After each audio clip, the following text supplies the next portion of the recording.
Are you ready? Jamie Markley, David Van Camp, and Scott Robbins. We just become best friends. Yep. Making sense of it all. Now I get it. And having some fun. Lighten up, Francis. This is the Markley Van Camp. I'm David Van Camp. There is Scott Robbins. Jamie Markley is off this week. He'll be back on Monday. Thank you, as always, for being here. Well, Tucker Carlson got the first big interview with Devon Archer, and I think this is the interview of the week. It seems like a lot of other mainstream media outlets didn't even bother to pick up the phone and try to call Devon Archer. This is Hunter Biden's former business associate who testified on Capitol Hill earlier this week. And I think, just as a side note, one of the funniest things about this is that it is, especially for a conservative or right-of-center audience, this is the interview of the week. It might be the interview of the summer, and Fox News can't touch it. That's interesting, yeah. What are they supposed to do? Like, oh, yeah, by the way, that guy that we fired for no apparent reason, he did this interview, and we're really interested in it. I mean, that's just really... That's got to burn up some of the people in the news department, I would guess, at Fox News. I would think so. When the management made a firing decision, and now the biggest news story of the week, or one of the biggest news stories of the week, and certainly the biggest interview of the week, they can't talk about. Anyway, let's get to the nitty-gritty of this, though. It sure looks like Joe Biden was involved in the business while he was vice president. Mm-hmm. Notably, there was an old letter sent from Joe to Devon Archer. I guess this was after the first time they met. Devon Archer had just started working with Hunter. Devon met Joe at some event, and Joe wrote in a letter, "Hey, sorry I couldn't talk more, but I was busy with the president of China. Can't wait to catch up with you and Hunter. Really excited that you're working together. Can't wait to meet up and catch up soon."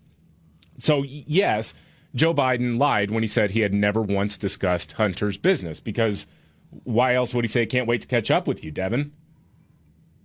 Right. What are you going to talk about? You're going to talk about the weather with Devon? You just love the weather that much?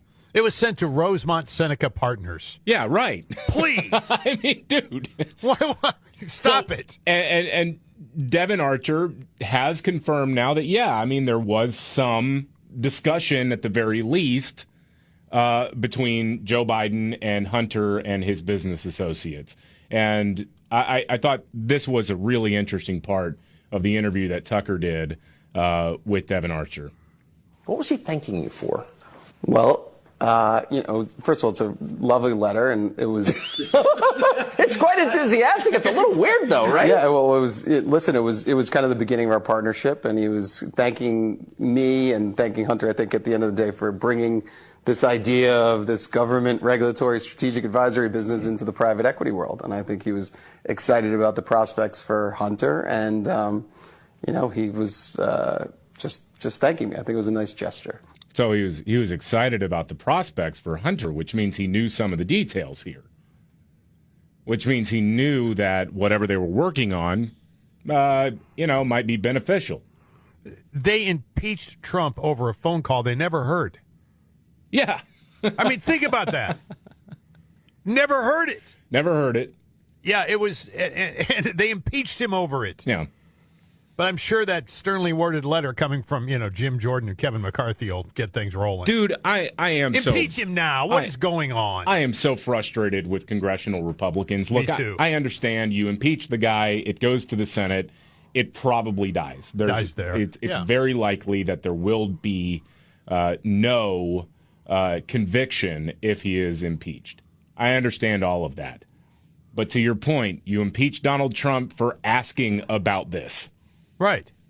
Now you got to ask yourself, why? Is it because they knew there was some there? It sure seems like it, because that's right. The best defense is, well, it would have been abnormal for him to not talk to his son's business partners, and they were just talking about the weather. And by the way, Beau Biden had just died.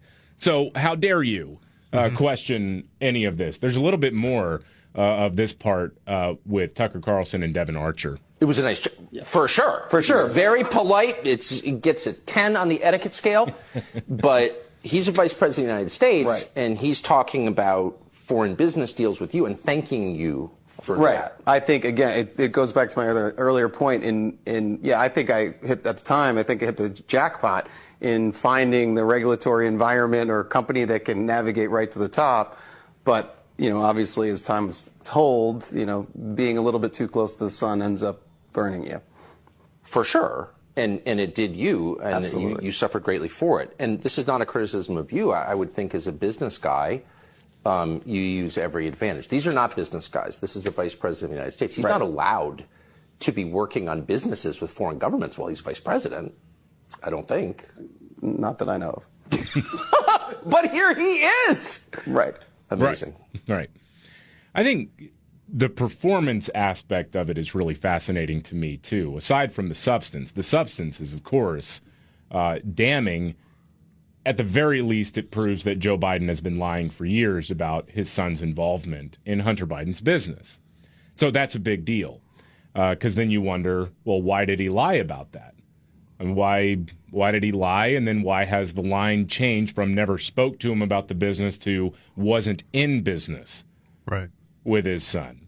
Yeah. So those raise interesting questions, but from just watching the body language of Devon Archer and listening to what he had to say, I think, to me, he doesn't come across as a guy who is out for blood. Maybe he is.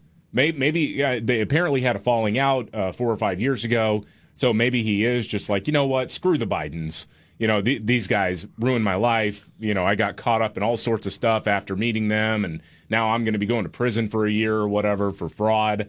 And so maybe this is, his way of getting revenge, but he doesn't come across as shrill. If anything, it's like he's kind of walking a tightrope to try to sound respectful and say, well, I'm not going to sit here and say that Joe was on the take, but I'm certainly going to imply that Joe was on the take. Yeah.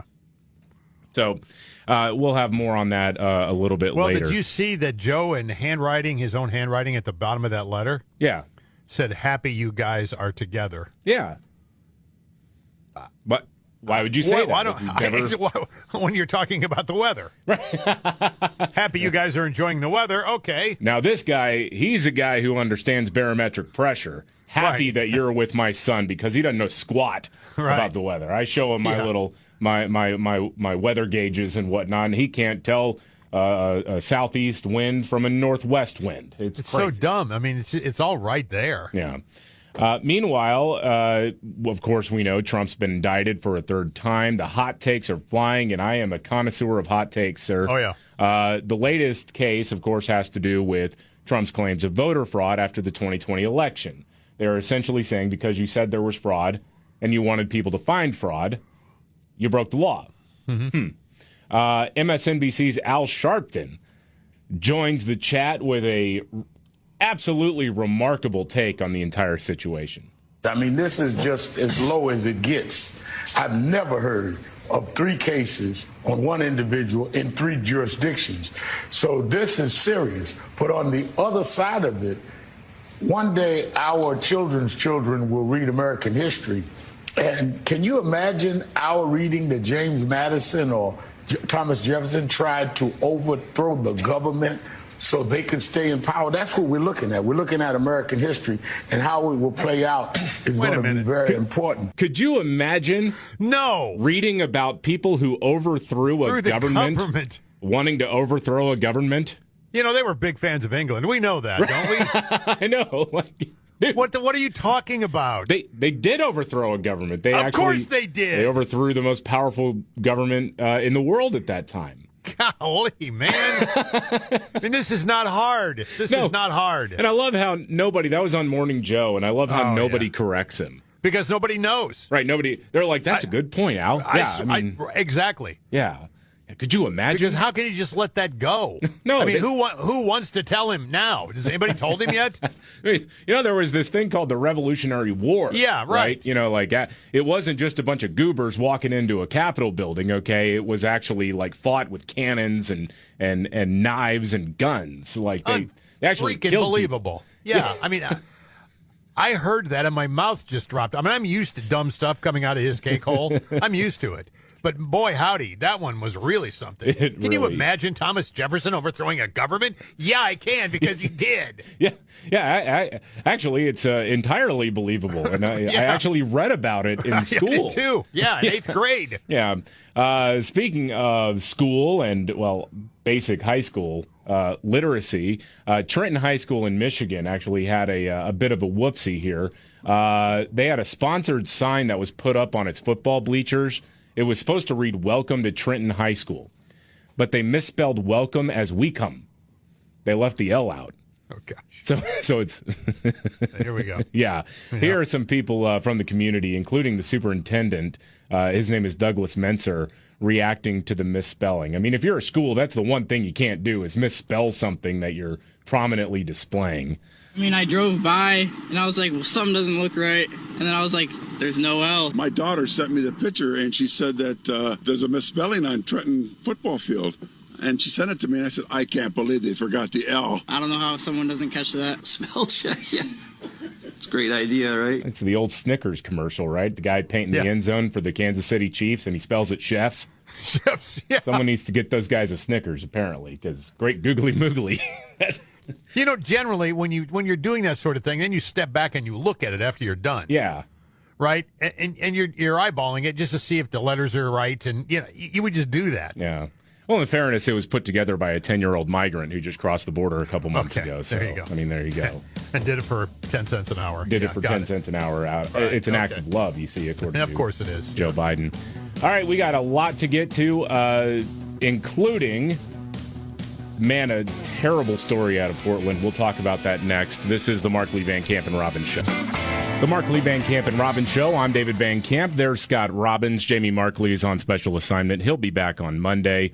So Portland, unfortunately, has gone exactly in the direction that a lot of us were afraid it would because of years of progressive leadership and just bowing down to the radical left activists that live in that city.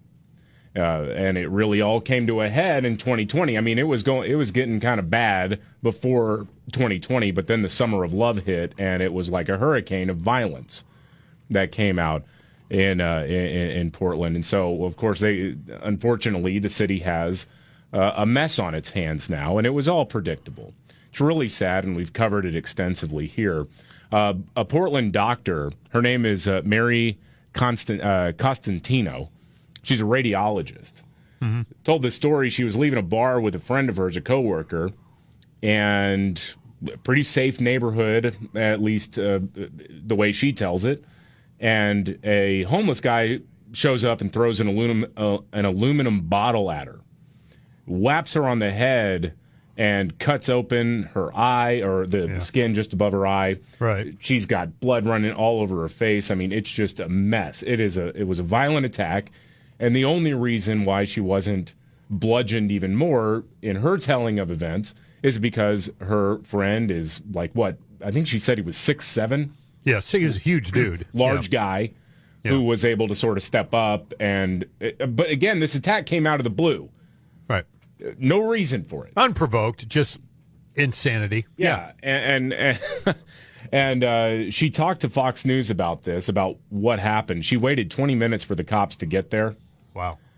Which is actually kind of fast by Portland standards. Yeah, no fault of the cops. There just aren't enough of them. Not at all. Yeah, I mean, that's what happens when you do the whole defund the police thing and you run off a bunch of cops and demonize them. Yeah. You don't have the staffing levels you need to police such a large city. Political leaders don't have their backs. No. That's part of it, too. Yeah, here's what she told Fox News Digital. I do not hold the police accountable for this at all. I hold our city accountable for defunding the police and making it, we're in this situation where we don't have enough police force to protect our citizens, and we did this to ourselves. If we don't have police officers to come to the side of somebody who is under attack, then we're all on our own. I'm not so concerned with myself. I'm concerned with my friends. I'm concerned with my kids. I'm concerned with everybody walking around downtown. I care about people. I care about every single person in the community, no matter what color flag you wave, and who you are, where you live. I get angry thinking that this could happen to anybody I care about, or actually just anybody, even if I don't know them. Yeah. And there are some naysayers out there who are saying, well, I mean, attacks can happen in any big city. Now that's true. I mean, you can run into a crazy person anywhere in America or anywhere around the world. That's true. The bigger point is that this is not an uncommon story. And there is no way to look at crime statistics over the last 3 years in Portland, Oregon, and say that what they've been doing has been working. And in fact, for all the people who are out there waving the Black Lives Matter flag, claim your prize, you got a lot of black people killed because you pushed to reimagine policing and all that nonsense that went on. And it's easy to tear something down. It's really hard to build something back up. That's 100% true. And you've got years now ahead of you of people trying to actually do the work, not the woke, stupid slogan, you need to get do the work. No, the actual hard work it takes to reassemble a city. I mean, when you have like the Nike store saying, we need the city to come in and help us because people just walk in the door and rip us off. And then they're saying, okay, well, we're going to take a break for a little while. You got businesses leaving because they don't feel safe. Because they don't. And I remember in 2020, there was a business that I had partnered with for a little while, doing some commercials for them. And between the lockdowns, they were downtown, by the way, between the lockdowns and then you had some wildfires and really the crime, they had to close up shop. They're done. They moved out of the city. They can't. And I remember seeing the long email from the sales rep that I had worked with who just said, somebody's got to wake up these city leaders because this is not sustainable. And more people are going to leave. More people are going to leave because clients don't feel comfortable going downtown. Tourists don't feel comfortable going downtown. And then if they don't feel comfortable going downtown, well, businesses who are trying to make it work don't have a revenue stream. It's not complicated. You have to enforce the law. And to me, I'm saying we got to get the baton to the back of the skull brigade in there right now to just start. Forget about any sort of complaints about police brutality. We got to have some skulls getting cracked. Well, I've known in my lifetime 2 or 3 different friends of mine who started their own businesses, differing businesses. Yeah. 2 of them went out of business because there was some criminal activity that took place either in their store or near their store, and people were just afraid to go there. Yeah. They don't want to go there anymore. Listen, I've got options. I'm going to take them. Yeah. Idiots. Exactly. This is not difficult. No. Treasury Secretary says that she was blindsided by the fact that the U.S. Debt rating was downgraded. We'll get to that and much more. This is the Markley, Van Camp, and Robbins Show. The Markley, Van Camp, and Robbins Show. I'm David Van Camp. There's Scott Robbins. Jamie Markley is out this week. He'll be back on Monday. So Fitch Ratings downgraded the U.S. debt rating on earlier this week from the highest AAA rating to AA+. I hear old Janet was not happy about this. No, she was not. In fact, you don't just hear her sucking on a Werther's original. She was crunching those bad boys. That's what I thought. Yeah, she was mad. Angry. You don't want to piss her off, boy. I'll tell you that. Right. So what this means, just in broad terms, is they're assessing how safe it is to invest in debt. You buy treasuries, and then after a certain period of time, you get whatever you put in back plus interest. And so Fitch Ratings has come out and said, well, the debt is out of control. You got out of control spending. We're not really sure what the political future of the country really is. I know CNN was out there trying to say, well, it was January 6th. That's really what did it. Okay, whatever. So Treasury Secretary Janet Yellen can't figure out why this would happen because, well, everything is going so well, Scott. I know. Everything's great. Here's Janet Yellen.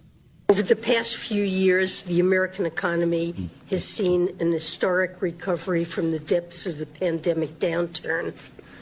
Over 13 million new jobs have been created since January 2021. Okay. Our unemployment rate stands at 3.6%, near historic lows. Overall annual inflation has declined every month for the past year, and our economy continues to grow. In the longer term, the United States remains the world's largest, most dynamic, and most innovative economy, with the strongest financial system in the world.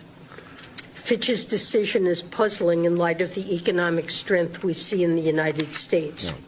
I strongly disagree with Fitch's decision, and I believe it is entirely unwarranted. Well, I mean, you've had a couple of decades where they've been playing around with the debt ceiling. Spending has not been meaningfully cut.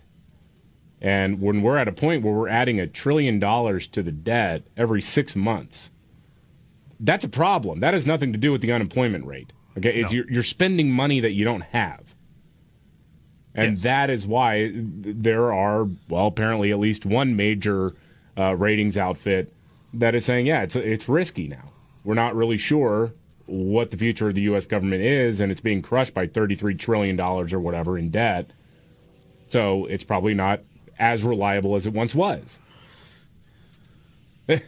I mean, that she's shocked by this stuff is so... Well, it's shocking to me. Well, and then I think to myself, is she really?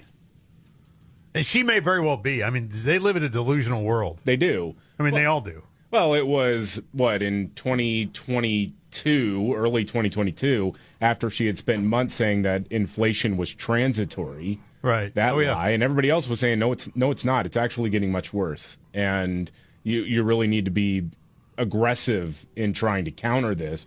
She said later, I didn't understand. I appreciate the global supply chain issues here. I am heavily invested in Werther's Originals and Depends. Oh, God. I mean, dude, it's embarrassing that these are the people running our country. Yep. Mm-hmm. Yeah, it's like a bunch of senile geriatrics and then freak shows who check boxes. That's about it. And I worked for FDR. I met him when I turned 60. All right, moving on. Beer Business Daily. I know you subscribe to the swimsuit issue. Right. Of course, as the name would suggest, it is a trade publication about the beer business. And the publisher of it, Harry Schumacher, is giving some interesting takes on what's happening with the Bud Light situation. Okay. Because the sales aren't rebounding. No. And he's saying, well, this is pretty remarkable here. That Bud Light has been suffering this consistently for this long since the whole Dylan Mulvaney partnership. And here's part of what he had to say. I think it's part of this is just kind of comedy to me, but it's interesting to hear his take on this, having covered this industry for like 3 decades. In my 30 years of doing this, I've never seen anything like it.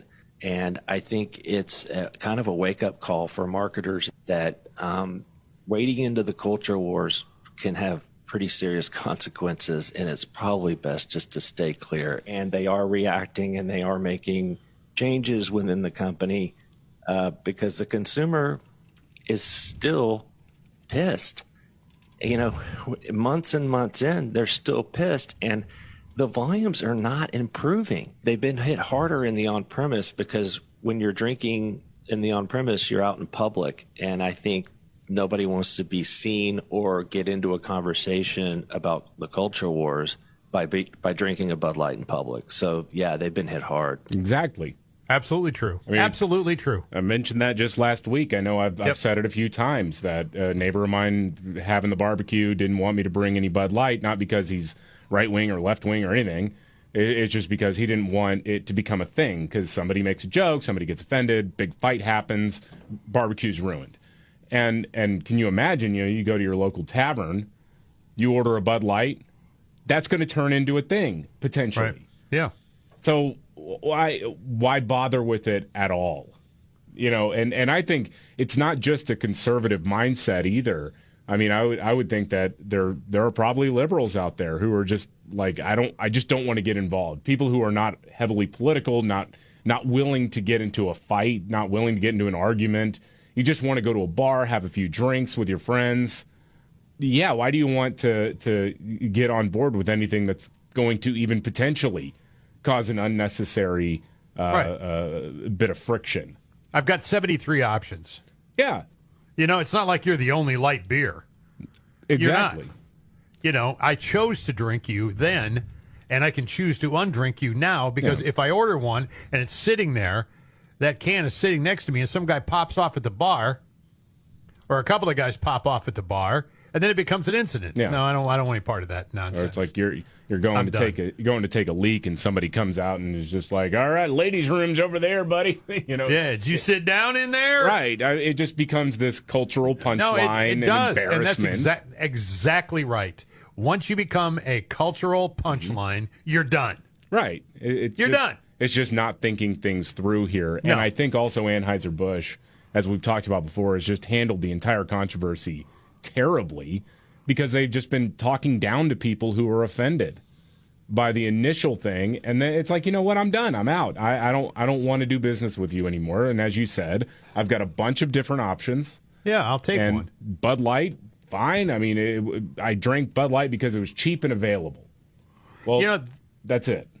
The guy that plays Mr. Wonderful on TV, the show where they all are investors and they want to invest money in certain things. You go out and make your pitch and this sort of thing, right? Okay. Anyway, he said yesterday that he is going to start teaching a college course, and Bud Light will be featured. It should be. As a way not to market ever again. Don't do this. Yeah, don't do something because your woke friends in Manhattan think it's funny or think it's cool. Yeah. You got to know your customer base, and if you have nothing but contempt for your customer base, I suggest you find a different line of work. Right. Find a different company to do advertisements for. Yeah, and he's going to teach that as part of a college course now. And it's rightfully so. Yeah, that would be absolutely You useful. should. There's an example. Yeah. How you can take a brand that had no problems. Yeah.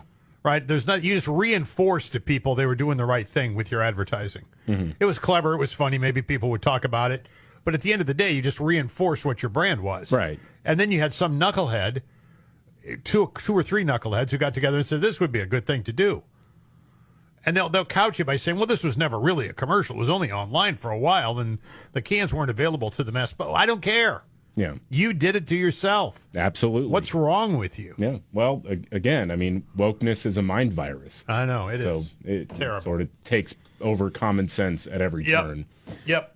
All right, it's that time of the show. We go around the table. We do What's Your Story? Where you bring in a story that caught your attention. It might not be the biggest one of the day, but you wanted to share it with everybody. Scott, what's your story today? This is from a couple different sources today. There is a timeline that is currently going around in social media and online media as well. This timeline is incredible. The 317, Hunter admits laptop. 318, Trump indictment news. 6-8, FBI document alleges Biden bribe. 6-9, Trump indicted. 726, Hunter plea deal collapses. 727, Trump indicted. 731, Devon Archer testifies. 8-1, Trump indicted. Yep. Now, come on, man. It's obvious. There's a pattern here. Yeah. Anytime the conversation gets turned to look bad for the Bidens, here comes Jack Smith or some prosecutor in Manhattan or wherever. It'll be Fulton County next in Georgia. Somebody comes out of the woodwork and says, well, we're indicting him. Absolutely. Yeah.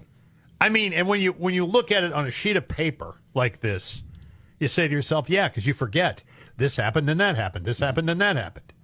Yeah. And today, watching all the news shows this morning, nobody was talking about Hunter Biden and Joe Biden. Nobody. Oh, no. But they were talking a hell of a lot about Donald Trump. Of course they were. That was the lead story. Because you know that the Fulton County indictment could come down any minute now. Right. Just waiting for another Biden revelation, and they'll drop that one, too. Right, the next exactly. day. It's yes. like, by the way, we have definitive proof that it was actually Joe Biden who hired prostitutes to pee on that bed in Moscow. Yeah, right. Donald Trump indicted for jaywalking in 1996. That's just how it's going to work. Amazing. Yeah. All right, it's What's Your Story? We go around. May not be the biggest story of the day, but something that caught your attention. This caught my attention, and I've been meaning to talk about this for like 3 days, but we keep having breaking news. Prestige Biotech A Chinese medical company operated an illegal laboratory in California where they bioengineered and infected almost 1,000 mice with diseases like HIV, E. coli, malaria, and COVID-19. Unbelievable. The undercover lab was discovered in a warehouse in Reedley, California, where a garden hose was found to be illegally attached to the building. A garden hose? Yeah, they had a garden hose. They're like, not supposed to be there. What's going on in this warehouse? Well, they find a bunch of mice that are infected with diseases. Some of them are like wearing top hats and dancing and whatnot. I mean, they've just, that last part I made up, but no, that's just operating here in the United States. They're doing dangerous experiments. They're doing genetic mutations on these mice to make them get and spread diseases more quickly. I mean, when are we going to find out that it was actually, Anthony Fauci who hooked up that hose accidentally? Yeah. Gotta spray off my sketches. Well, are there like 200 mice running around right now? They killed all the mice. So they say. The health department says they went in and killed them all. What was left? Yeah, we don't know how many of them escaped I don't know. before then. Confession to make. I am actually 3 mice in a human suit. I was grown in that lab in California. You're in a zoo in China. Yeah, exactly. Right, yeah. The man. Like the bear. Yeah. Oh, did you see an update to that? Yes, I did. Okay, so if you missed it, there's this conspiracy theory going around online that a sun bear at a zoo in China is actually a guy in a bear suit. Yes. Because there's a video that made the rounds of the bear standing up on its hind legs and standing up straight and kind of waving to the crowd, it looked like. Yes. And the way that the back folds, the skin folds fell down, made it look like it was a pair of trousers that didn't fit too well. Yes. And so a bunch of people thought, oh, this is just, a Chinese zoo pulling a fast one on us. And they've just got a guy in a bear suit. They denied it. Well, now they've put out, I guess, a video of the bear eating something to prove that it was actually a bear, not a guy in a bear. Please. It's a bacon cheeseburger. I was convinced until he started taking a sip out of that Frosty. Right. It's some kind of eucalyptus or something that the bear. But again, when you see the thing, it almost looks like you can see the sewing part of the panel in the back. Yeah. Like they used to make the long johns that way so the panel would open up in the back. That's what it looked like. I still believe it's a guy in a bear suit. I do too. I absolutely do. Come on. With all of the technology out there, you're telling me that nobody has the ability to create a bear mask that can look like it's eating something? Right. Like the guy's sitting there and he's going backstage, taking off the suit, and he's got eucalyptus all over his belly because he was just shoving it down the front of his suit. Yeah. This job sucks, man. It does suck, man. Yeah, terrible. All right. We got a news update to get to. People are being buried in pink Barbie caskets. That's another story I want to talk about. No. Plus an actual news update. We'll get to that next. This is the Markley, Van Camp, and Robbins Show. The Markley, Van Camp, and Robbins Show. I'm David Van Camp. There is Scott Robbins. Jamie Markley is on special assignment. Thank you for being here. Well, there's a commentator named Beckett Adams who I think put it really well. We have successfully bullied the President of the United States into acting like a somewhat responsible adult. News has come out now that Joe Biden wants to meet that granddaughter that he has ignored for the last several years. This is a very strange turn of events. And I also read somewhere that he had to get Hunter's permission to move forward with this. Yeah. Or Hunter had to green light it or some weird thing. Hunter needed to green light it. And their whole take has been, well, we didn't want to, keep her at a distance, but we just wanted Hunter to be able to figure his family stuff out. Yeah. Uh-huh. Right. No, it was embarrassing. They're terrible people. And, they act like high society blue bloods and whatnot. And they didn't want to have the Biden name sullied by a stripper from Arkansas. Meanwhile, this 4-year-old, almost 5-year-old girl now knows who her granddad is, knows who her dad is, and has never met either one of them. Well, Biden apparently is wanting to set up a meeting with her. It is odd that he would wait for her wait for Hunter's permission. You're the freaking president, man. Right. I agree. And you're your granddad. You get to make those decisions. Yep. On your own. Oh, by the way, I mentioned this. There are pink Barbie-themed caskets that people in Mexico are being offered by a funeral home. Of course. So you can rest like Barbie there. Gosh dang. All right. End times are coming, man. Get right with better Jesus. believe it. This is the Markley, Van Camp, and Robbins Show. Are you ready? Jamie Markley, David Van Camp, and Scott Robbins. We just become best friends. Yep. Making sense of it all. Now I get it. And having some fun. Lighten up, Francis. This is the Markley, Van Camp, and Robbins Show.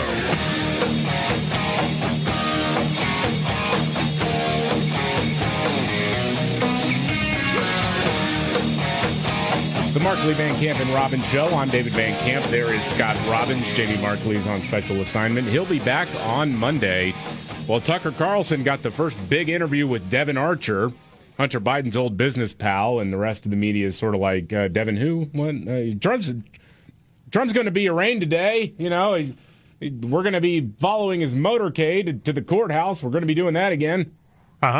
Tracking his every move. Who cares about... Hunter Biden's old business partner talking about Joe's involvement in Hunter Biden's business. Who cares? About all those phone calls. You know what? Can I just say something real quick? Go ahead. I think just for television, because, again, you're going to have the helicopters and following it. And Al Cowings should drive him there. You know what's also amazing about that is that everybody gets to make that same joke every time Trump is indicted. It's true. Yeah. Well, they are. Yeah, they got the helicopter in the air. Yeah, they're following him. The whole procession. I mean, it's crazy. You got the sense of urgency on the street corner with the reporter going. I could see the motorcade coming in. Can't get it. Oh wait, that's not the motorcade. That's a Papa John's delivery guy. Okay, right, that's exactly. Hold on a minute. But wait, we're expecting him at any time. So I mean, you see it now. I mean, you see the copters overhead. Yeah, you see him leaving New Jersey now, and he's going to get on his private plane and fly to D.C. Or and meanwhile, you've got a business associate of the president's son talking about Joe Biden, kind of sort of being involved in Hunter's business. That's not a big deal. All right. Nobody cares about it. Yeah. About all those phone calls where Joe would talk to people at business meetings. Hunter would call him up and be like, look, here's the big guy. You want to talk about, weather or something? Exactly. They were supposedly just talking about the weather and doing some pleasantries, but obviously this was about demonstrating that Hunter Biden could get the vice president at the time, Joe Biden, on the line anytime he needed to. Tucker, I thought, got to the heart of what was really going on there. And you can kind of tell Devon Archer doesn't want to go too far. Right. I could, too. A little bit. It was weird because he had, like, this governor on. Yeah. Like, he only said so much. He couldn't get right there to that line. He wasn't going to go over it. No, he's not going to go over it. But anyway, here's a key part of their conversation. I've got a lot of kids. I'm very close to them, talk to them every day. Yeah. Never called them on speaker during a business meeting. That's weird. You've got a lot of kids. You're close to them. Do you call them on speaker during business meetings? Do I call? I mean, what is that? A grown man calling his dad on a speakerphone during a business meeting? Right. And to be clear, sometimes the call was coming in and the speaker would go on. So it's just the president. You have to be. I mean, you understand DC, right? So the power to have that access in that conversation, and it's not in a scheduled conference call, and it's a part of your family. That's like the pinnacle of power in D.C. 100%. I guess I'm pivoting against the lie that I'm hearing people tell with a straight face. Congressman Goldman, for example, that we don't really know what was going on. Really? You're taking a call from the vice president and you put it on speaker. It's not just, hey, Dad, I'm in a meeting with some buddies. Right. It's let me put my dad, the vice president, on speaker. Yeah. Yep. In the rear view, it's an abuse of soft power, I'd say. In the rear view. Yeah. No, I mean, that this whole thing was coordinated. Whenever he had a key business meeting, Hunter Biden would say, hey, Dad, call me at this time, or I'm going to call you at this time. Be around. Just so that I can demonstrate that I've got the power that I say I do, that I can get things done because I've got a direct line to the Vice President of the United States. And you know, part of the transcript, or I guess the whole transcript has been obtained by Fox News of Devon Archer's closed-door testimony, and part of it includes the discussion around the Ukrainian prosecutor, Viktor Shokin. Oh, the one that Joe got fired? Yeah, the one that Joe got fired. He threatened to withhold $1 billion or whatever to Ukraine if they didn't fire the guy. Remember when all of that was starting to come out in the fall of 2020, and you actually had serious news organizations saying, well, Viktor Shokin being fired actually made it more likely that the Ukrainian gas company that Hunter was a part of would be investigated. Right. Really? Well, that's not true according to Devon Archer. Devon Archer explicitly said, no, we needed to get this prosecutor off of our backs. And so there was a call to Joe. I don't know what was said on the call, but just a few days later, Joe is tackling corruption in Ukraine. Right. And then a little while later, guess what? That prosecutor gets fired. Their problems go away. And he even says the only reason Burisma, the name of that company, the only reason Burisma lasted as long as it did was because Hunter Biden was involved and because Joe Biden was involved. Mm-hmm. So, yeah, that to me is a little bit bigger than following Donald Trump's plane as he goes to be arraigned again on a third indictment. Right. That's a pretty big freaking deal. All right, moving on. Other things out there. Remember, there was a eviction moratorium in place for a long time across this great country of ours because the government put people out of work and said, well, it's not your fault that we are telling you that your job was non-essential, so we're going to make sure that you can't be evicted. In some places, the eviction moratorium, in some circumstances, was still in place as of this summer. Yes. Shocking. It makes no sense that was that was hanging around. I mean, and really, I think you lose sight of this sometimes. A lot of these homes or apartments or townhouses or whatever these people were dwelling in and not paying any rent. Yeah. Some of these are held by people who have like one property. Yeah, one or two, or and they pay like the house payment or partial house payment on where they live currently based on the rent in the place they have rented out, right? Yeah. So there's a little income there. When the government steps in and says, hey, by the way, you don't have to pay this anymore, what about this guy holding the bag over here? Yeah. Well, too bad, man. Well, look, I mean, the eviction moratorium lasting as long as it did was unconscionable. Yeah, starting under Trump and then extended into Joe Biden's presidency, where he was threatening to ignore the Supreme Court. And I'm not here to defend landlords necessarily. There's a lot of bad ones. But I mean, what I'm saying is these people, you expect a certain thing. Yeah. I mean, it was insane. Well, the CDC was given that was the whole issue that the Supreme Court had with it, is that the CDC was given the authority to waive your personal property rights.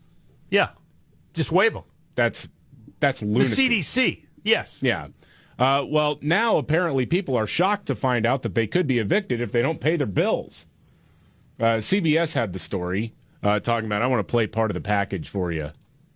Just in Los Angeles, thousands of tenants had rent waived during the first 19 months of the pandemic. Many owe a small fortune, and the eviction moratorium on back rent has expired. At the Legal Aid Foundation of Los Angeles, calls for help can wait 3 hours. How would you describe the mood on the other end of the phone? It's all coming due like a balloon payment. It's frightening, terrifying for most of them. At least 9 states have varying eviction protections in place, breathing room to help renters keep their homes. But unsettled rent bills are unsettling. I'm like at my wit's end because what am I going to do? I can't live in my car. Well, I mean, of course, that lady, I feel bad for her because sure. She found herself in a really tough situation, not only losing her job due to the pandemic, but she had been diagnosed with breast cancer as well. Yeah, it's awful. And it's a terrible situation for her. But, of course, CBS News finds like the one out of every 100 situations where there's a legitimate hardship that was no fault of her own that she fell into. For most of the people who are facing this, the back rent stuff, what's your excuse? Yeah. And by the way, I've been told every single day by the Biden administration that the economy is booming and everybody's working. I'll tell you another thing, and my grandmother, who went through the Great Depression, would tell me all the time when you're growing up, if you have bills to pay and you find yourself in a position where I can't pay it all off, work with these people. A lot of times they'll take $20 instead of $100, as long as you're continuing to make the payment. Yeah. You can work with a lot of these renters and go, hey, these people that own these rental properties, you go, hey, man, I can't give you the whole amount right now, but here's what I can do. You can work it out. And generally speaking, they'll accept that. Yeah, but the unintended consequences of this, though, is that there are a lot of landlords who are wanting to get out of it now. Well, exactly. They want to get out of the business. Because, well, in case, you're right. Yeah. They want to be able to sell their place. Yeah. So they want their money. And they're not going to mess around with this anymore. And I'm just saying, one option is available. Your option certainly is clearly part of the problem too. Yes, but and I'll sit here and defend landlords, especially small time landlords, whose property rights were waived by a federal agency. Yeah, it was unconscionable to have that done, and then when the state comes in and says, no, you can't collect on your property investment either, but you are still responsible for maintenance of said property and the mortgage payment and whatnot. Part of that package, there was $47 or $48 billion allocated by the federal government for rental assistance. You know how much has gone out? No. $3 billion. Really? A tiny fraction of the overall money that our government allocated to help people who needed help has made it to the people who needed it. So that money, I'm sure, wasn't used for anything else, right? I mean, right? No, it's still just sitting there, right? Oh, of course. I mean, it's not like we have evidence of blue state governors, for example, using that to pad their general fund. Right. Exactly. Yeah, no, nobody would ever mishandle federal dollars. No. Right. Gosh. I mean, but look, and anyway, in defense of the landlords here, if you're in a state where for 3 years you were not allowed to collect rent, not allowed to evict people, or not allowed to evict people because they wouldn't make up back rent, my patience is done. And, this is not a situation where everything's going fine and all of a sudden somebody falls on hard times. If I'm in those shoes, I'll just say this. I'd probably not be very receptive at that point to cutting anybody a break. Right. And, you can call me petty, you can call me names, whatever, but I know that's where a lot of people's heads would be if they're in that situation where they own 2 or 3 properties and they've been getting screwed by the federal and state government for years now out of their investment. So they got bills to pay too. And that's just the harsh reality of it. A pediatric heart surgeon says he's leaving the state of Louisiana because the state banned child sex change operations. Jeez, this guy. This story is amazing. We'll get to it next. This is the Markley, Van Camp, and Robbins Show. The Markley, Van Camp, and Robbins Show. I'm David Van Camp. There is Scott Robbins. Jamie Markley is off today. Well, the state of Louisiana, oh my gosh, they've done something that's supposedly very controversial, Scott. What's that? They banned sex change procedures for minors. Really? How dare they? Wait a minute. I'm going to stop you right there. It's not sex change operations, okay? What is it? It's gender-affirming operations. No, it's Get mutilation. It right, sir. It's mutilation and chemical castration of minors. Of course it is. Doctors I saw that who do idiot this to doctor, children. That idiot doctor with his idiot bow tie on. Yeah. I mean, this guy. NBC News ran a story about a pediatric heart surgeon who's leaving the state. The doctor is gay, and he thinks that this is an all-out assault on his family. The delusions of grandeur, Bunch of man. garbage. Yeah, no kidding. Here we go. In my worst nightmare, I could never imagine a situation where I felt like we were living somewhere in the United States that our family was no longer welcome. To be honest. What, because you can't chop off your kid's ween? What are you talking about? What is he talking about? Melodramatic dope? Yeah, he's moving to New York, by the way, so he can get pushed onto a subway. All right. Yeah, and let's not save kids' lives here. 2 other active pediatric heart transplant cardiologists in the state right now after I leave. The fact that me leaving is going to leave somewhat of a hole for medical care has been quite distressing.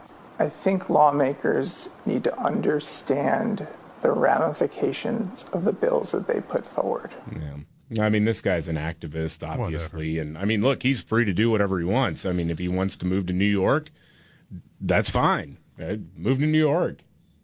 That's all right. But the way NBC News just parrots the talking points, just puts him out there and says, see, this is now somebody's not going to be able to get a heart transplant in Louisiana. Right. What does one have to do with the other? I mean, really, like if you're trying to tie it together here, it's like, wait a minute. So a heart surgeon is so mad that a surgeon will not be able to remove the breasts of a healthy 13-year-old girl. He's so mad that he's going to bail on patients. Then that guy's kind of a scumbag, honestly. Mm-hmm. And again, he's free to do whatever he wants. It's free country, but he's not the good guy in this situation. No, he's not. That's that kind of gross, honestly. That he's like running to the news channel to. I guess it was a local news interview that was then promoted by NBC News, the national news. So I mean, you're running to your local TV station because you're so mad about not being able to give testosterone to girls and do sex change operations, or at least not that those aren't available for kids. You're a weirdo, man. Sorry. You're unbelievable. Tough. Yep. All right, the breaking news, of course. Donald Trump has left his golf club in New Jersey, and he is flying. He is flying, sir. That's right. To Washington, D.C. Yep. To finally be held accountable for the insurrection. He's getting arraigned today, and everybody's acting like this is, for a lot of these people, they feel like this is the culmination of a career-making moment. Right. They've been so desperate to try to pin something on Donald Trump for years, and they've been embarrassed and humiliated the entire way, talking about P-tapes and stuff, that now that the president is actually charged with a crime, they're sitting here saying, we knew this day would come. Right. I have an audio clip coming up of John Carl on ABC News doing a dramatic monologue. We'll get to that next. This is the Markley, Van Camp, and Robbins show. And, of course, that and the Devon Archer interview that was done with Tucker Carlson. Those are the two big stories of the day to me. And you had pointed this out earlier, about an hour ago, Scott. It's remarkable. Like, any time something bad about Joe Biden comes out, within the week, Trump is in trouble again. Like this. Count on it. It is obviously coordinated here. It's like 5 examples of that. I mean, I'm not making that up. And the best part is they don't care. This is why I'm looking at Republicans and saying, what is wrong with you people? Right. Impeach this guy already. Impeach Joe Biden. What are you waiting for? The left is playing a different game than you cowards. All right, we got a news update on the way. The Markley, Van Camp, and Robbins show. I'm David Van Camp. There's Scott Robbins. Jamie Markley's on special assignment. And of course, the breathless coverage is back now, Scott. Donald Trump on his way to face charges for trying to overturn American democracy. Yeah. John Carl, doing the special break-in coverage on ABC News, gave his usual brand of dramatic monologue. Here we go. It's truly an historic moment. I've been in that courthouse many times. I've covered trials. If you walk out the steps of that Prettyman courthouse and you look over to your left, kind of left side, you can see the Capitol building. It's like in the shadows of the U.S. Capitol building. The rioters who would have been marching down Pennsylvania Avenue from the president's speech on the morning of January 6th would have walked right by that courthouse on their way to the Capitol. Yes. Can you feel the symbolism there, Scott? Yeah, I can. In the shadow David. Yes, of the Capitol, where Trump's deadly insurrection happened. I'll give these guys credit. It's like a high school creative writing class. It really is. I mean, yeah. Again, a lot of these guys were too dorky to be theater dorks. Right. And, they just really couldn't remember their lines or whatever. And so now they got into politics. They went to fine schools because their parents were loaded and whatnot. Yeah. And so now they feel like this is their watershed moment. This is it. We have finally found it. The time when we can talk about Donald Trump getting what he deserves in the shadow of the United States Capitol. No, I agree. No, I 100% agree. Golly. By the way, no disrespect meant to theater geeks. I mean, dude, I was in the barbershop quartet in a high school production of the Music Man, so I'm making fun of myself in that case.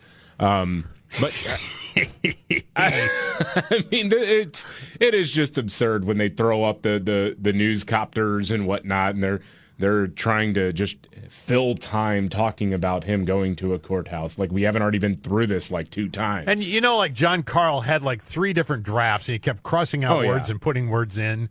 He was up late last night. Yeah, and trying to come up with just the right words to encapsulate this moment in history. How will history remember me, John Carl? Oh, it's exactly. I mean, it's, I had somebody tell me many years ago, never trust a guy with 2 first names.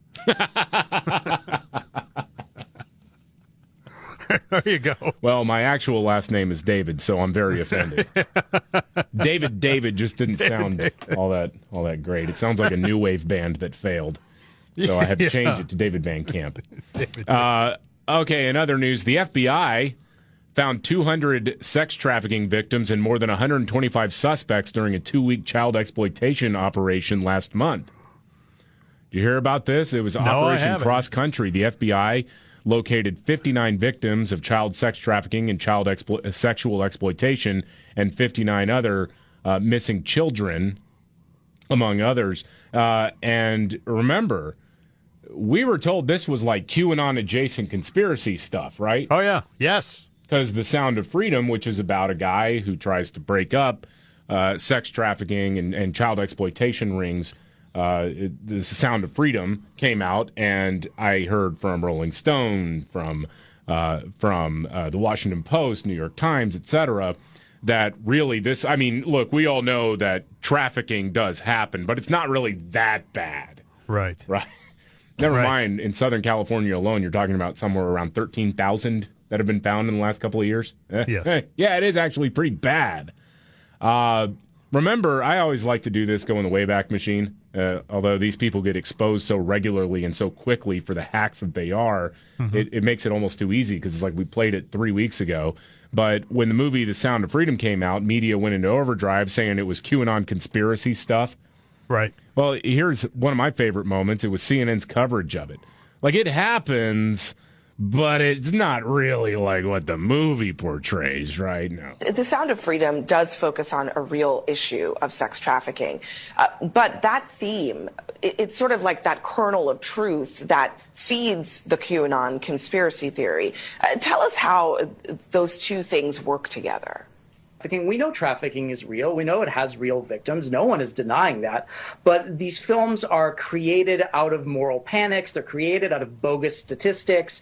They're created out of fear. And with something like Sound of Freedom, it specifically is looking at QAnon concepts of these child trafficking rings that are run by the high-level elites, and only people like Tim Ballard and only people like Jim Caviezel, and by extension, only people like the ticket buyer can help bring these trafficking rings down. So there's a very participatory element. You're not just going to see a movie, you're just killing 2 hours on a hot day. You are helping bring down these pedophile rings and save children. How dare someone make a movie about something that actually happens to raise awareness about the thing that actually happens? Yeah, what's the problem?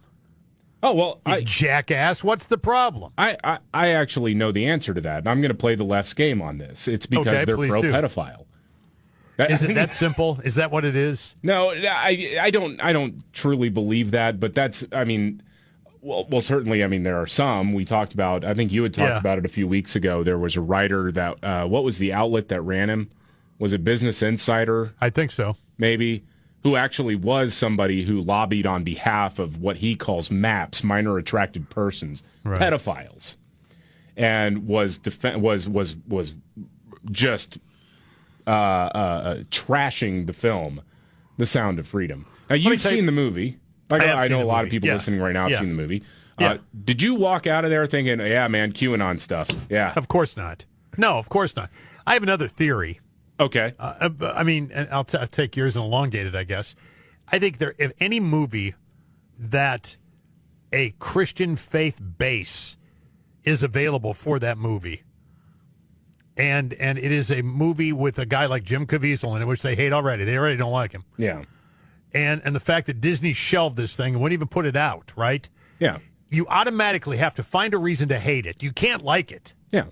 It's impossible for you to like it. You can't, because if people of faith like it and they're gathering together to see this movie, then we must hate it. We got to find a reason to hate it, but we'll find one. Yeah. These people. Yeah, I mean, I don't know if they're necessarily all pro-pedophile. I think some of them probably are, but they are all subject to the whims of demonic forces. I mean, in the old words of Steve Martin, criticize things you don't know about. You haven't seen the movie. Mm-hmm. You don't know anything about the movie. You've heard from people, therefore you must hate it. Mm-hmm. Because Christians like it and people who are conservative like it. It's so weird. It's always in the reflexive crouch, because if it's not, I mean, I think kind of dovetailing off of that, it's not, because of course we know that child trafficking does happen, and it's a big problem, and it's gotten really much worse because of Biden's border crisis. I mean, when you have, of course, the vast majority of children who come across the border falling off the radar of various agencies that are supposed to keep track of them, where do you think they're going? They're not, most of them are not finding some, white picket fence subdivision to go live in with an uncle or an aunt. A lot of them they're not. A lot of them are going with somebody who may be kind of related to them or whatever, but really they're just there to make them money in one form or another. Right. Whether that's going and working in a factory, working at a fast food restaurant, or something much, much darker than that. So, I mean, we know that it happens. I do think, to me, there's also this expectation on the part of people who write about culture and people who write news, is that if it's not provocative and challenging what they see as the status quo, white Christian male or whatever, if it's not absolutely dragging through the mud anybody who's not a weirdo left-wing extremist, then it has to be bad. Yes. Then it's far right. That's their default position, is that if it's not making a mockery of some institution, then it has to be bad. Right. If it's sort of again, if it's not provocative in the right kind of way, then it's not worth it, and it's some conspiracy theory far right thing. Kind of case in point, though, or not really case in point. I just think it's kind of funny because, as you've said many times, the left always eats their own. They do. Did you see this movie review of the Barbie movie? Now, I haven't seen the Barbie movie. I don't have a hot take on the Barbie movie. I just don't really care. It's not for me.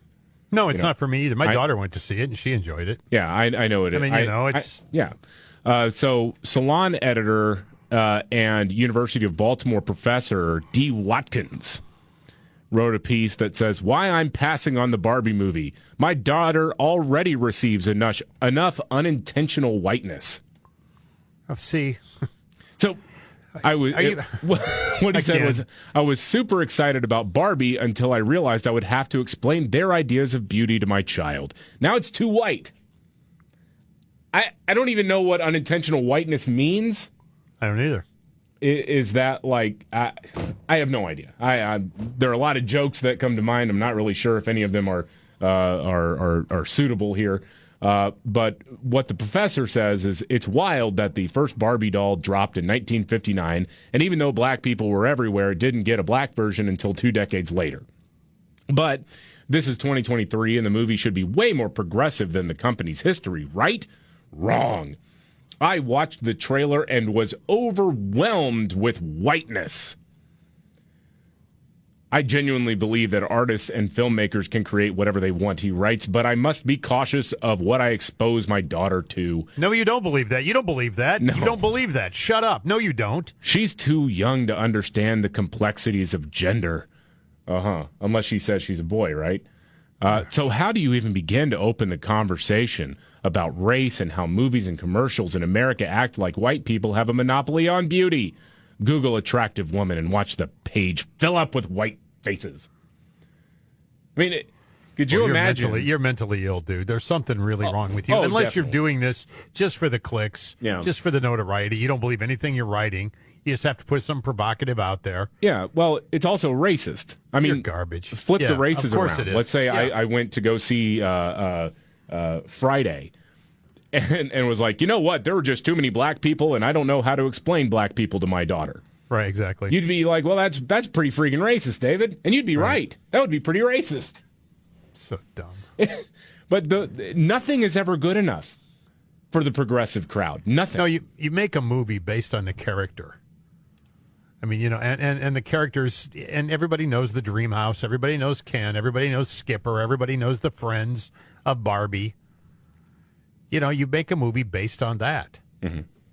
I mean, you don't think about the fact that, oh, these people are all white. Yeah.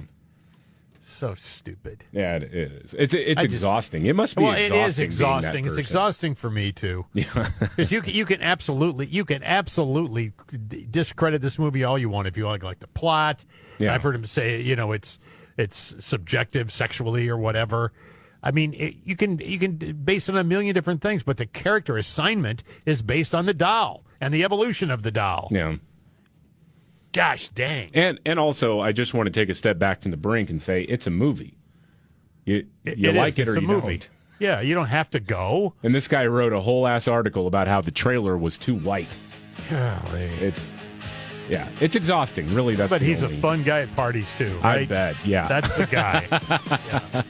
God dang. Meanwhile, 10 baby boomer complaints young people agree with. We'll get to that in a news update next. This is the Markley, Van Camp, and Robbins Show. The Markley, Van Camp, and Robbins Show. I'm David Van Camp. There is Scott Robbins. Jamie Markley is out. He'll be back on Monday. Well, you know, it's kind of been flying under the radar here, but Jim Jordan and other House Republicans are slowly releasing information on collusion between the federal government and big tech to censor speech that they didn't like, where there was, again, a very open willingness on the part of big tech to do whatever it was that the Biden administration said, especially when it came to things about COVID and the COVID vaccines. In one message that was sent by a Facebook employee, they said they openly admit that they censored true information about the side effects of the COVID vaccine and questioned whether a vax mandate is government overreach because, well, it might lead to a vaccine-negative environment. Here's the message. Content may not meet the threshold of needing to be demoted, that is, deprioritized, buried, or outright blocked. For example, someone sharing negative side effects of the vaccine. Similarly, posts questioning whether you should get a vaccine under a mandate, whether it's government overreach. We demote those. It's not false information, but it leads to a vaccine-negative environment. When it comes to looking at COVID misinformation, it's a different approach. What we normally do is just remove or leave to fact checkers. Here, we introduce a middle ground. So real information was treated as disinformation. Right. Because, well, we want to be part of the solution. Boy, you know, one of the cagiest and smartest things that the Democrats ever did after Donald Trump was elected president was getting big tech so freaked out that they were to blame for Donald Trump being elected because someone was sharing memes on Facebook and whatnot. I mean, and knowing that big tech is staffed primarily by left-wingers, they were very receptive to that criticism. The Democrats browbeat these nerds in Silicon Valley into doing whatever the Democrats wanted them to do.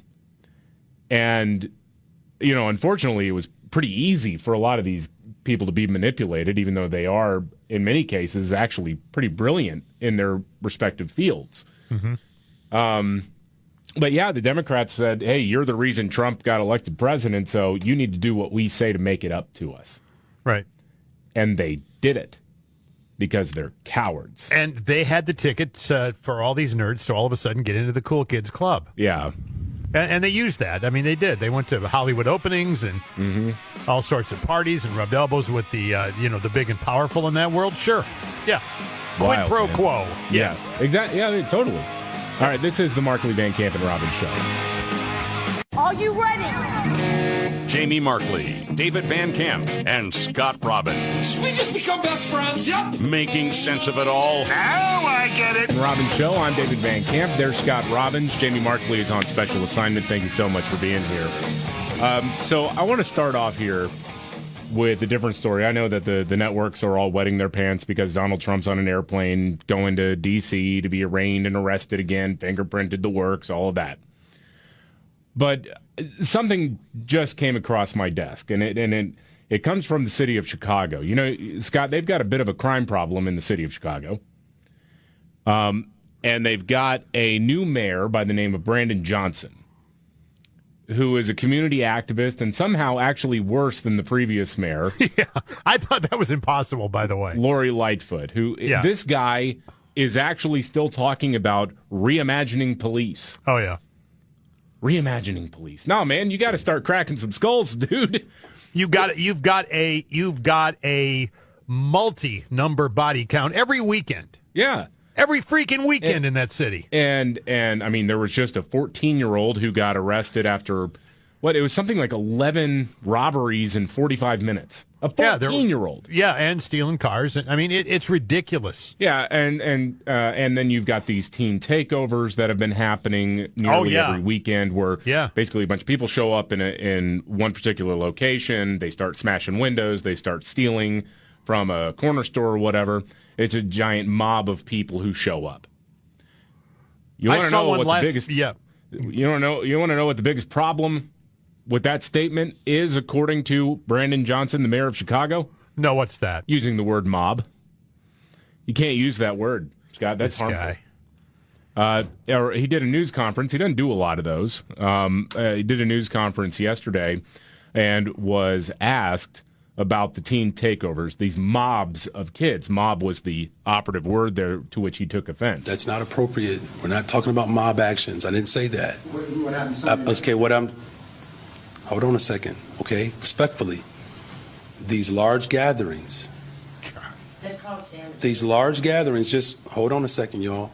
I promise you, we have time to talk. It's important that we speak of these dynamics in an appropriate way. This is not to obfuscate what is actually taking place. Yes, it is. Of course it is. We're going to call them large gatherings. Okay, well, then that's what the Capitol riot was. All right? Yeah. The kids all got together for a little softball or basketball action. Yeah. Right. There was a large gathering, picnic. Not a mob of people smashing windows. Yeah, I want to play for you the rest of the CBS Chicago report. Because they cut right to a gas station just getting looted by a mob of people.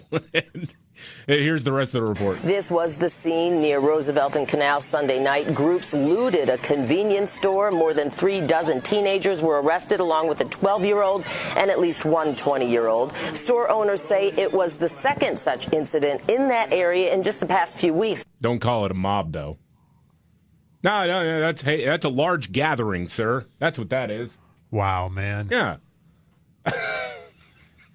I saw, there was a video, and I don't know if it was Chicago or San Francisco. I can't remember which. But anyway, it doesn't matter because it happens in both cities all the time.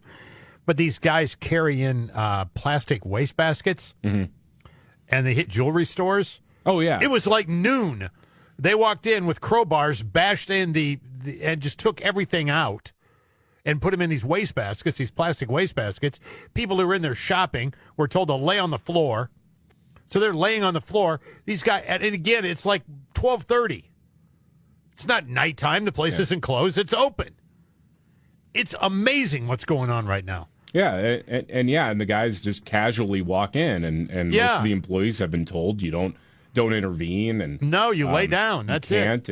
And you know, in fairness, the whole non-intervention call has been going around for years. I when I first started working, I was 14, and that was part of the training on the job. If somebody's trying to rob you, if someone's trying to steal you while you're manning the cash register, give them the money because you don't want to get killed. We don't want you to get killed. Right.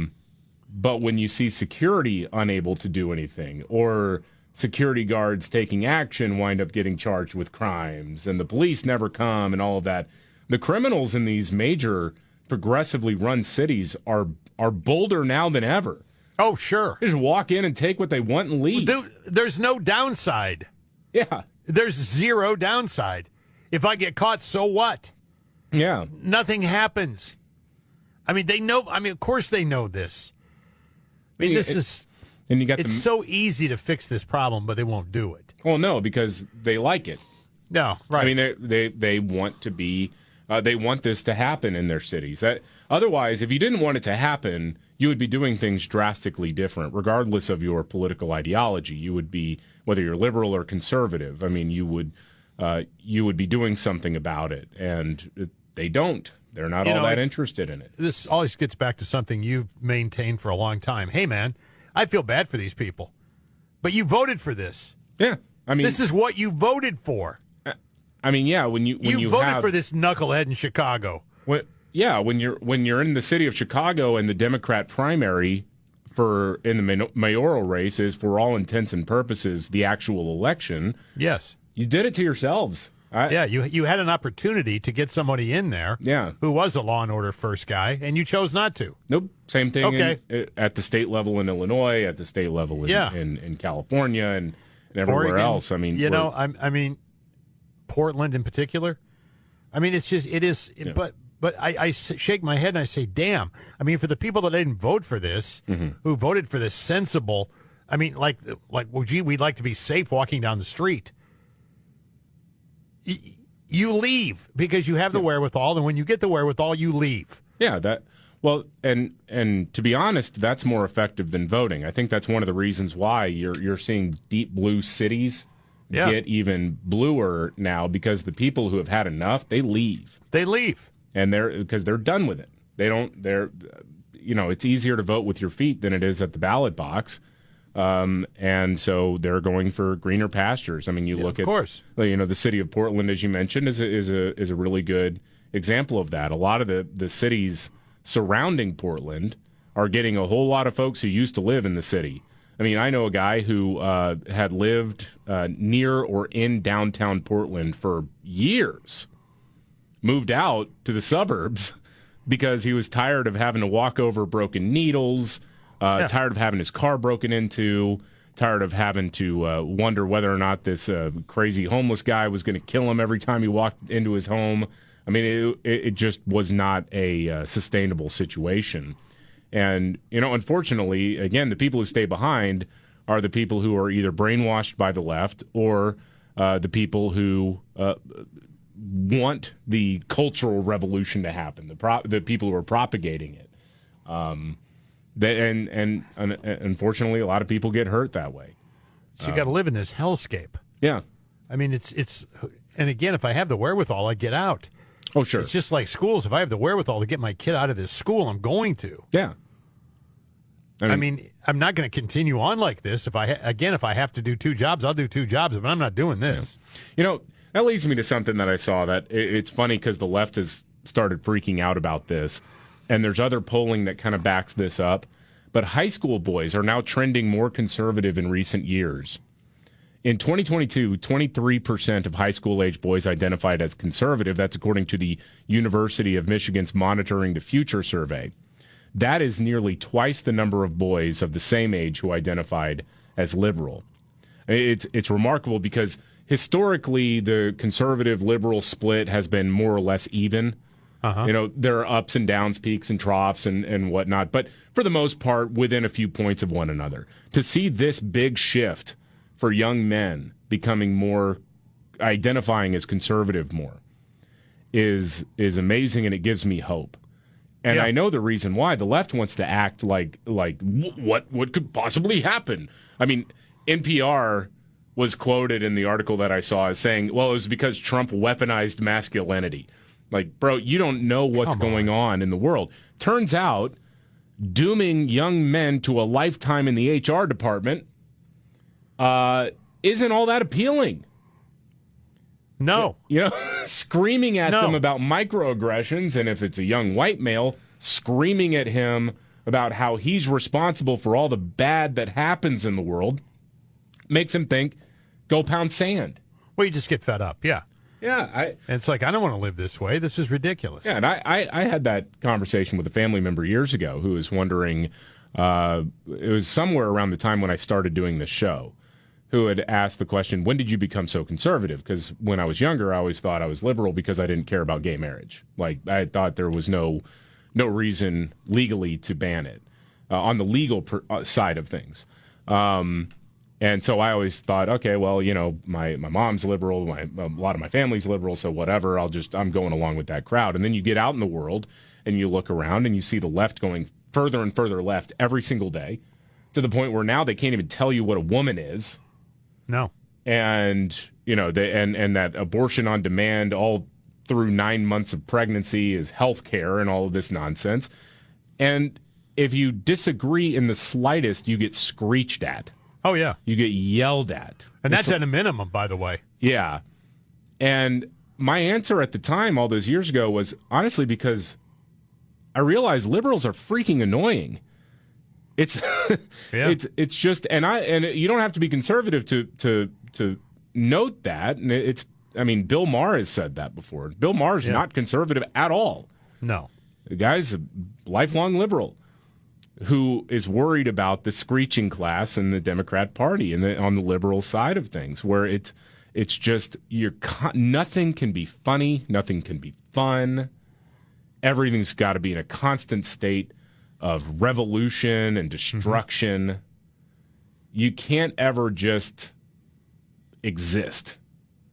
Everything has to be guys don't like walking around on eggshells. That's really what it comes down to. Well, look at pop culture. Look at that in a small town song. Yeah. They went crazy. Why? Why would you go? There was nothing about lynching in that song. No. You took this thing to number one. You railed against it, and I think you're getting to a point. I always said this about pendulums. They tend to swing way out and come right back. Oh, yeah. Because people understand and realize this is stupid. Yeah. I'm not doing this anymore. I look like an idiot by doing this, right? Right. And I'm not going to do it anymore. And that's how I feel about that one. Sound of Freedom, Bud Light. It goes on and on, right? Yeah. I think we've reached this threshold where people are like, screw you, man. Oh, totally. I've had enough of this. And you shoe lookers, man. And I don't even think it takes a lot of people saying, oh, well, I'm going to vote Republican from now on, or I'm conservative now, or whatever.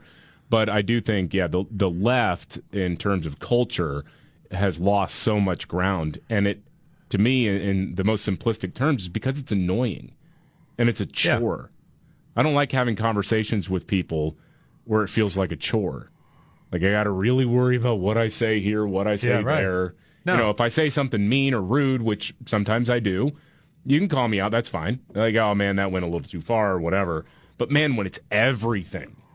Then I don't want to associate with you. There's no point anymore. Like I say, the only humor is the misfortune of people they politically are not aligned with. Well, because leftism in general is a religion of destruction. They don't build things. They don't build beauty. They just destroy things. Yep. That's what it really comes down to. All right, coming up, you mentioned Bud Light. I want to get to another audio clip of a trade publication guy who was talking about how remarkable it is that Bud Light sales have plummeted and stayed there for this long. And he's got an interesting take I want to flesh out here in a minute. This is the Markley, Van Camp, and Robbins Show. The Markley, Van Camp, and Robbins Show. I'm David Van Camp. There is Scott Robbins. Jamie Markley is on special assignment. He'll be back on Monday. Well, the Bud Light problem isn't going away. No, it's not. It is remarkable. It's gone from a boycott, which if it were just a boycott, it would have lasted, 2-3 weeks? Yeah, that's it. It became a tarnished brand because Bud Light was not able to talk like a normal, or they didn't have anybody who could talk like a normal person speaking for the company in the wake of the whole Dylan Mulvaney debacle, where they have this trans influencer partnership and whatnot, and a bunch of Bud Light drinkers said, "Screw you, this sucks." Beer Business Daily publisher Harry Schumacher did an interview with Fox News Digital and said, I've never seen anything like this in the 30 years that I've been covering this business. And really, what he thinks happened, why they made a misstep and continued to make missteps, is because they physically removed themselves from middle America. So we talked about the layoffs that just happened, and a lot of that was in marketing and advertising that happened at Bud Light. It's just they're bringing in a new crop of people, and here's where he starts talking about that, and then what happened. There was clearly a need for a cultural shift within the company, especially in the sales and marketing departments in New York, and I think we've been led to believe that's where the majority, if not all, of the layoffs have occurred. AB made a conscious decision back in 2015 to move their sales and marketing functions to New York from St. Louis, where they had been headquartered for 100 years. Living in that kind of Chelsea, Manhattan bubble really does remove you from the bars and taverns, restaurants, convenience stores, grocery stores across America, and I think it definitely does have a cultural effect that you can't really measure, but it's definitely there. Yeah, absolutely true. Yeah, you get a bunch of marketing professionals who want to live in New York, and like you said, sort of the Chelsea the bubble there, right? Who have all just come fresh out of university. They work a little bit in that environment. They work their way up through the ranks, and then they find themselves in their early 30s. They've got nothing going for them but their friends on Facebook and the catty ladies that they hang out with, and they have completely forgotten what the rest of the country is like. And I generally don't like the missive that like New Yorkers aren't real Americans or whatever. Like the only real Americans are in Iowa and Nebraska or whatever. Uh-huh. I don't like that. I mean, New Yorkers are obvious. If you're a citizen, you're a real American. Okay. Yeah. But the New York mindset is a very unique thing that is not replicated throughout most of the rest of the country, and they failed to realize that. This is the Markley, Van Camp, and Robbins show. Biggest story of the day, I guess it's we're all going to be having a newsgasm all day because Donald Trump is going to a courthouse again to be fingerprinted and arraigned. I don't know if you saw this. They put up they put up a barricade around the Capitol again, Scott. Did they really? because somebody's going to show up. Oh no! Gosh dang. Yeah, so we'll be covering that. That probably is the biggest story of the day, I suppose. Also, we got your trifecta, top 3 stories of the day according to Scott Robbins. That's coming up in just a few moments, right here on the Markley, Van Camp, and Robbins show. The Markley, Van Camp, and Robbins show. I'm David Van Camp. There is Scott Robbins, Jamie Markley on special assignment. Well, of course, the circus in D.C. is happening now. Donald Trump preparing to arrive at the federal courthouse to be arraigned. How exciting. Oh, today is the day. Democracy lives. Yeah, I mean, I've seen a lot of people putting those kind of, that's like, so dumb. The future of our nation hangs in the balance. Right. And I say, well, I agree, but for totally opposite reasons. Right. I mean, here you have a current president having his Justice Department arrest the president's top political opponent. Yeah. I mean, yeah, I know, right? I mean, it's so laughable. Yeah. That democracy is in jeopardy because of Donald Trump. Yeah. Do you have, by the way, in case somebody thinks, oh yeah, that's just conspiracy theory playground or playtime or something like that. Do you have the list handy, the timeline that you had mentioned a couple hours ago, Scott? I can get it real quick. So the timeline is a notable pattern here, where anytime anything controversial about Joe Biden comes up, like, I don't know, him being involved in his son's business deals and selling out the American people in order to make a buck with his crackhead son, a couple days later, oh boy, a new legal problem for Donald Trump. And it's like clockwork, man. Yeah, it is. I guess I don't have the whole list here, David. I don't have the whole thing, but I got part of it. And we can start with June 7th. Yeah. FBI releases documents to Congress alleging the Bidens took a $10 million bribe from Burisma. June 8th, Jack Smith indicts Mar-a-Lago document case. Yeah. July 26th, Hunter Biden goes to court. Rejects sweetheart plea deal, was revealed DOJ, and to give him blanket immunity. What happens? Donald Trump is indicted. Yep. Every single one of these indictments, every single one, came down, and the superseding indictments from Jack Smith always followed, very bad news for Joe Biden. Right. It's always the next day, too. Yeah, I mean, or within 48 hours or whatever. Yeah. I mean, like this week, Devon Archer testifies on Capitol Hill, then does an interview with Tucker Carlson detailing what exactly happened to his knowledge between Joe Biden and his son while his son was making all these business deals, and also implying that it wrecked his life. Yeah. Because it flew too close to the sun. It was too good to be true, it turned out. And then, boom, here we go, indicted for talking about voter fraud. Right, exactly. This timeline goes on and on. Yeah, and it goes back months even, back to the first indictment even in Manhattan. And so there is that pattern. You're not going crazy. It's there. And it is obviously orchestrated. And like we talked about last week, it's kind of like, okay, you got this problem with Joe Biden, these bribery allegations, and then Jack Smith suddenly starts turning over couch cushions and comes up with new charges to throw at Donald Trump in the classified documents case. I mean, it's so transparent. If it weren't so dangerous, I'd laugh. No, I agree. And you know, right now I know a lot of Democrat voters, a lot of people who hate Donald Trump, might be trying to do a victory lap right now. Be careful what you wish for, because this will turn against you at some point.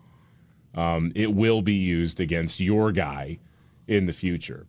And for that, I mean, we can look at the pattern moving forward as well. I mean, with Harry Reid all those years ago, killing the filibuster for the confirmation of judges in the federal judiciary, except the Supreme Court. Mitch McConnell was there on the Senate floor saying, well, I'll tell you, you better be careful because we might do this for the Supreme Court. And then a few years later, what happens? Yep, they did. They nuked the filibuster for Supreme Court nominees. And then just a simple majority was required to, instead of a 2/3 majority, or what was required then, or 60 votes, I should say. And suddenly the left loses its mind. How dare they do this? It's dangerous for democracy. And you know, Mitch McConnell, he's over there going, I told you what I was going to do if you did this.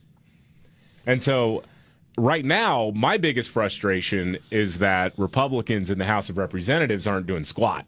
No, they're dragging it. They've got their investigations going on. They've got their little press conferences and their Fox News hits and their OAN hits and their Newsmax appearances and all that stuff. That's fine. Okay.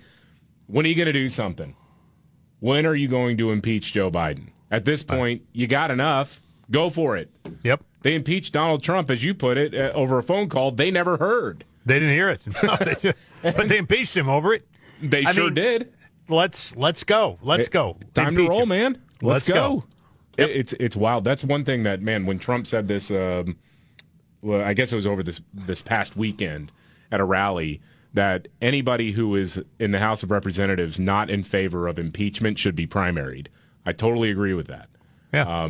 You got to start fighting back in earnest, and the time to start doing that was like yesterday. Anyway, all right. It's time for your big trifecta. Top 3 stories of the day, according to Scott Robbins, and it starts. Let it roll, baby. Are you ready? 1, 2, buckle my shoe. It's the 3 most important news stories of the day. I hit the trifecta. Well, at least according to Scott Robbins. It's the trifecta on the Markley, Van Camp, and Robbins show. Trifecta, top 3 stories of the day, according to Scott Robbins. We count them down 3, 2, 1, the way Casey Kasem taught us to count. We'll start off with number 3. You have an update on Mark Hamill of Star Wars fame. Yesterday he was calling for the big boycott, right, of Twitter, or X, or whatever the hell it is now. And he wanted people to make damn sure they weren't. For some reason, he decided yesterday was the day, for whatever reason. I don't know why, but that's what he decided. So he called on all his fans. You guys get out. Nobody tweet today. It's going to be Tweetless Monday. We're going to show them who's boss, right? Well, David, nobody did it. So Mark Hamill tweeted out, my attempt to make August 1st Tweetless Tuesday was completely obliterated by the Trump indictment day.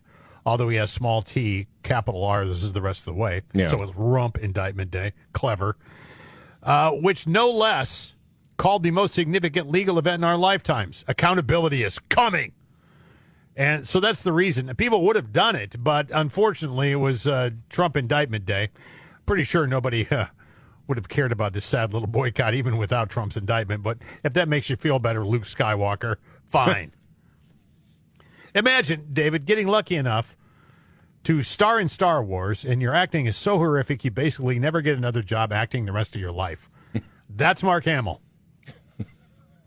Yeah, but he's made a pile of cash on the. I get of course he's made a pile of cash. Growing up being a Star Wars fan. And, no, I know. I don't know. You can still enjoy the movies. I can. Yeah. I can separate enough because he's just. I mean, I see what he tweets occasionally, and I kind of roll my eyes because he's a dope. He's just one of those guys. Yeah, completely obliterated by people no longer caring who you and people like you lick the boots of. We don't care. We're done. How about you make a good Star Wars movie? Start there. All right, it's the trifecta. Top 3 stories of the day, according to Scott Robbins. We're down to number 2. You have 2 stories. It's kind of a twofer here. Yeah, it is about mayors. 2 stories about 2 different mayors. Yeah, Eric Adams being the first. He's had enough with people who don't like him, David. They're throwing shade at him. Mm-hmm. So he decided to tweet this out. All my haters become my waiters when I sit down at the table of success.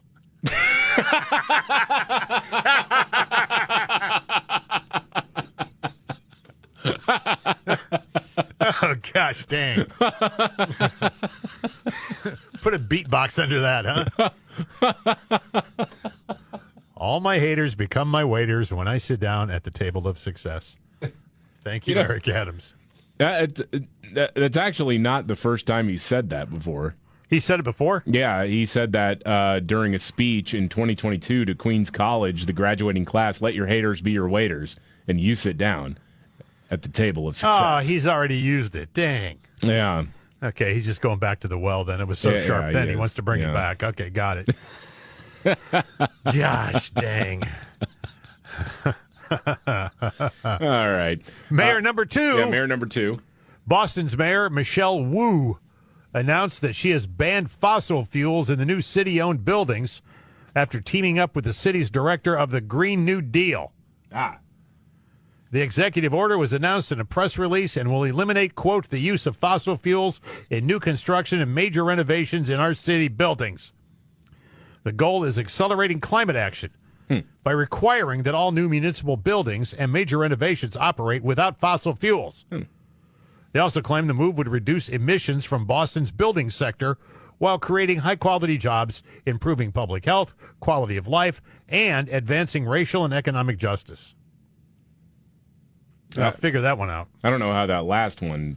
I don't either, but it got shoehorned in here. No, I don't. How? So if they're doing upgrades, are they going to have cranes and heavy equipment that run on electricity only? That is a question I cannot answer, but I doubt it, David. I don't think they're ready for that yet. Does that apply to the construction industry? Like, you know. Yeah. Are they requiring that groundskeepers only use like those neon green Ryobi electric lawnmowers and whatnot? No gas powered vehicles. I have seen those. Yes. I don't know. I have some. I mean, I like them. I prefer it because I don't like having gasoline in my garage. Right. It's just charge it a little bit and go. I understand that. Yeah. But if I were going to be doing larger projects, I would not want an electric lawnmower. It'd take forever. My grandma had an electric lawnmower before it was cool. What? My grandmother had an electric lawnmower before it was cool. Oh, yeah? With a cord that you had to pull it around and keep it away from the. You've seen them? Yeah. You know what I'm saying, right? Oh, yeah. You plug them in. They don't have a battery pack. Yeah. No. It got to the point, though, where she could no longer mow her yard, and I was mowing it, and I chucked that thing into the chipper, man. I'd had enough of dragging that cord around. Yeah, no, I would never want to do a corded lawnmower. I feel like I'd be afraid I'd run it over. Oh, yeah, absolutely. I was, too. That's why I got rid of it. I chucked it. Yeah.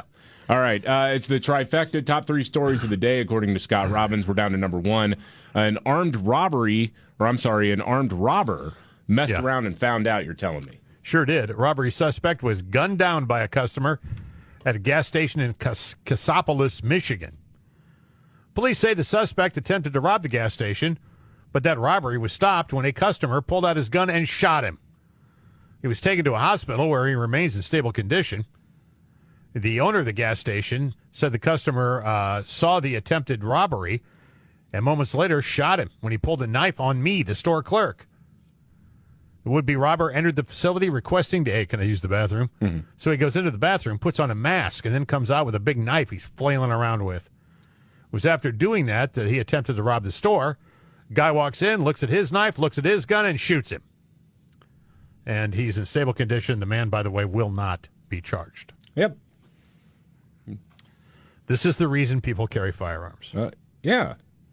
I mean, this is the reason. And I think you never know when you might need it. If you're working at a corner store, a liquor store, gas station, whatever, you definitely should have one. Yeah, gun owners realize even if it's unlikely, it may happen someday. Yeah. It may happen. You want to be prepared. Yep. So, have it with you. Practice with it as often as you can so you're not caught flat-footed and you don't accidentally hand somebody else your gun. No. But, yeah, that's why the left's obsession with disarming Americans is so confusing to me until you realize they're communists and they actually just want to be able to put a boot on your throat more easily without any real resistance. No resistance whatsoever. But I love a good news story, right? I thought it was a good way to end the show today. Yeah. My segment anyway, on an up note like that. Yeah, I like that. I like the bad guy when he gets his. Yeah. All right, we got a news update on the way. Also, Nimrod's in the news. That's coming up next on the Markley, Van Camp, and Robbins Show. The Markley, Van Camp, and Robbins Show. I'm David Van Camp. There is Scott Robbins. Jamie Markley is on special assignment. Oh, my gosh. Just in. I don't know. This is a bombshell. ABC News is reporting. What is it? Donald Trump had peanuts on the flight. No. No, I'm kidding. No, they did just report that his plane touched down in Washington, D.C. Or in the Washington, D.C. metro, I should say. Yeah, in Virginia somewhere, right? Yeah, there. I think Maryland is where he landed. But, yeah, so okay. Yeah. They're going to follow this minute by minute, and that's not all that surprising.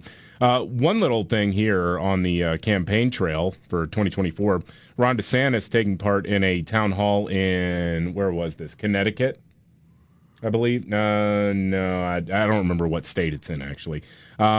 He was asked about a concealed carry permit that would be valid nationwide. Would he sign a bill that would allow that? And, the DNC doesn't like his answer because he says, well, yeah, I'd sign that bill. DNC War Room tweets out, Ron DeSantis just said he would sign a bill allowing concealed carry of permitted firearms nationwide. DeSantis is siding with the gun lobby over the safety of our communities. Siding with about half of Americans who have guns, actually, and people who would like to be able to, with their current permit, travel across state lines and be able to still carry. Like I can't carry in the state of Washington, and you know why? There is no recognized reciprocity there because the state of Washington says because the state of Texas allows 18-year-olds who have been rape victims or domestic violence victims says the state of Texas allows an 18-year-old woman who's been victimized to carry a firearm. Well, the Attorney General of the state of Washington says, well, that's hateful. We're not going to do that. We're not going to allow you to. We're not going to recognize your concealed carry permit. I would like the universal reciprocity. I don't know how legal it would be, but I'd love somebody to get the guts to actually test it for once. Yeah. Anyway, time for Nimrods in the news. Oh, let's do it. When the going gets tough. Damn it, this is too hard. The dumb get dumber. All right, Ian. It's Nimrods in the news on the Markley, Van Camp, and Robbins show. I love the poorly educated. All right, a 30-year-old guy in Florida was arrested after making a bomb threat at the airport. Well, you know why he made a bomb threat? No. Not that there's ever a good reason to make a bomb threat at an airport, but he was upset about missing his flight. Gosh, geez, he said, I'm going to take you all out. That's Nimrod in the news.